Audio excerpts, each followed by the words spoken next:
This is the Friday, March 23rd, 2018 version of the Market Plus segment.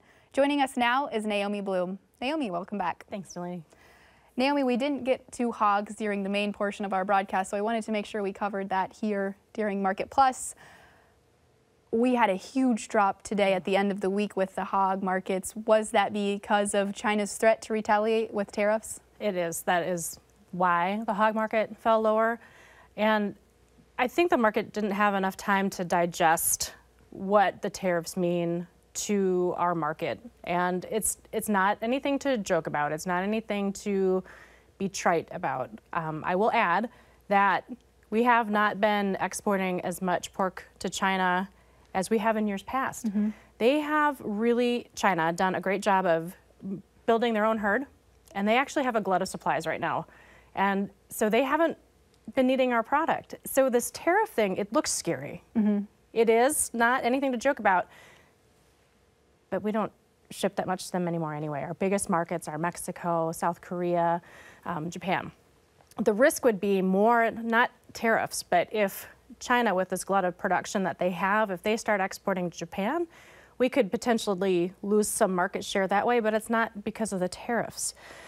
I don't know for sure what the numbers are going to mean, but right now 1 out of 4 hogs is being exported out of this country, and it always goes between 1 out of 4 and 1 out of 5. So I don't think that our export share is going to diminish.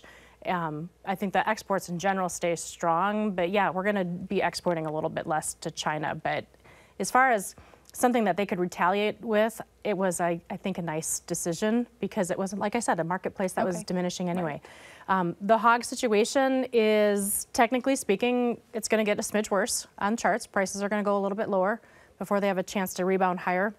But I'm not thinking that prices are going to go down and stay down. Our weights have been lower, and so producers are current with what they're producing.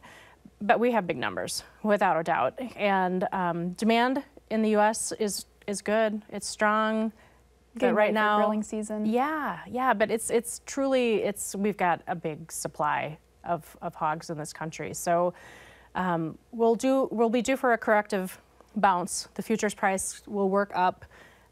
It might be an opportunity to get some sales made, though. Okay. Yeah. How much lower do you see us running before we get that corrective bounce? Maybe $3 to $5. That would be about it. We're almost there. Okay. We had a horrible debacle of technical trading this week, and that's it's already happened. So it's almost behind us. Trying to move past it. We're almost there. Okay. We're almost done. All right. Yeah. Naomi, let's talk cotton. Export sales have been relatively strong. Mm-hmm. We're ahead of USDA's pace here for the marketing year. What will you expect for prices moving forward? In the short term, cotton prices are likely to trade in a sideways pattern. So short term meaning Monday, Tuesday, Wednesday, Thursday morning of next week.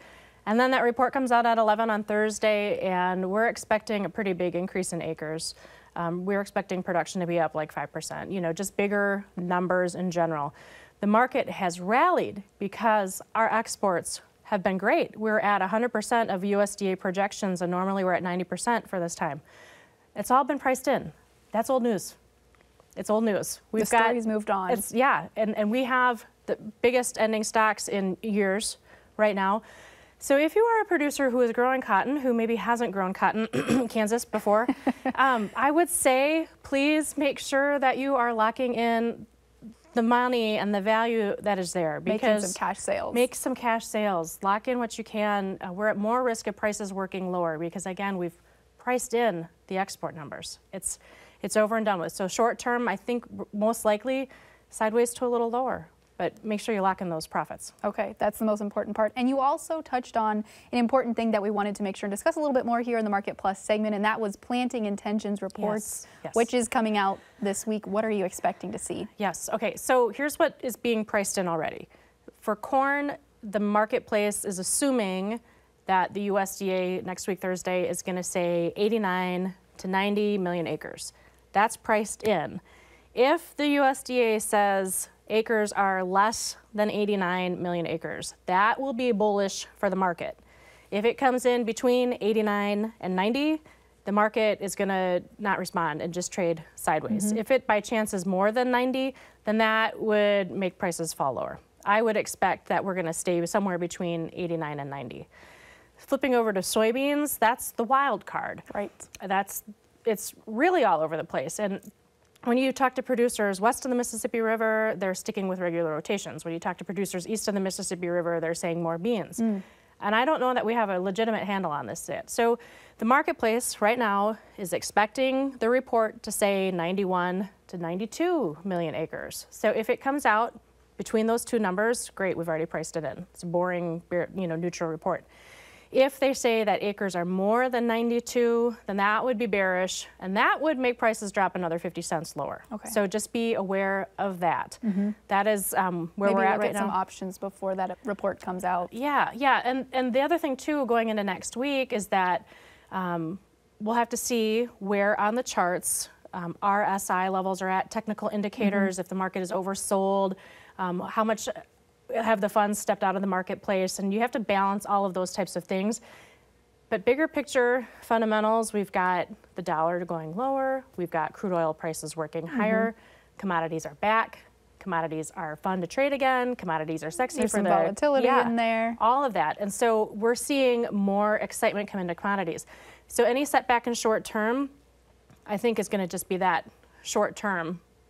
And then we have a whole nother set of fundamentals later on for summer that we can take advantage of down the road. And I guess specifically, what are you expecting to see in those planting intentions reports? Oh, I have no idea. No guesses. No guesses, because it's so different every place I talk to across the country. And then all of a sudden you'll talk to someone in North Dakota where I haven't heard for years talking about sunflowers or canola or sugar beets. And all of a sudden I'm hearing those types of things getting planted again. And then, of course, with Kansas, cotton acres, people who have never planted cotton. So it's going to be wild. It's going to be a wild card. I don't have any. All right. Well, at least we know what we should be expecting with some of those numbers for trade. Okay. Yeah. Let's take a social media question here. Paul in South Dakota says, as corn begins to shift in more of a demand-driven market, 15 billion bushels or so going into next year, even at trendline yields, what is not bullish about new crop corn if we plant 90 million acres or less? Corn's the friendly story. I said that on the show. It is without a doubt the friendly story in all of this. It would have to, if we have, trendline yields are less, you've got ending stocks that start to become smaller and smaller. Our ethanol numbers continue to grow. Corn is the friendly story. It is. And ethanol production has been relatively strong this week. Yeah. I think this week ethanol stocks fell. I think it was 523,000 barrels is what I had written down. Yeah. Yep. Bullish story. Bullish story, absolutely. You know, the one thing this administration has said all along, they're not going to take away the ethanol. And we've seen that. And we've seen ethanol demand grow. We've seen corn use for ethanol growing because we're exporting more. Corn is the friendly story. And with the weather gurus out there are talking about a summer that is more normal. But all of them consistently are saying that we don't have good odds of above trendline yields. So if it's trendline or less, that keeps this marketplace where the ending stocks get tighter and $4 corn prices become a reality again for summer. Which is what most producers are hoping to see. Yes. Right. We don't have a reason to go higher than 450. We don't necessarily have a reason to go higher than 425. It would take a weather issue. Okay. So don't get too bulled up. But at least I think we're not going to go any lower. Okay. Naomi, I have one other Twitter question, it looks like, here before we wrap up our Market Plus discussion. Dan in Rock Valley, Iowa, at Skis 1973, would like to know, where do you see the cattle market low to be and how long? Another $3 to $4 lower. That is the technical objection to the downside. So deferred contracts, their bigger support level is at like 102 or 103. And front months, just a little bit lower. Then you're going to see a rebound in prices that'll come on the future side. Like I said on the show, cash is king right now. That cash market is strong. Demand is great. And we're almost to the low. I think it'll be next week for the short term. Naomi Blohm, always a pleasure to have you across the desk. Thanks, Delaney. Join us again next week when Angie Setzer, Mark Gold, Elaine Cubb, and Darren Newsom will join me to discuss the potential effects of the prospective plantings and quarterly grain stocks report. So until then, thanks for watching, listening, or reading. I'm Delaney Howell. Have a great week.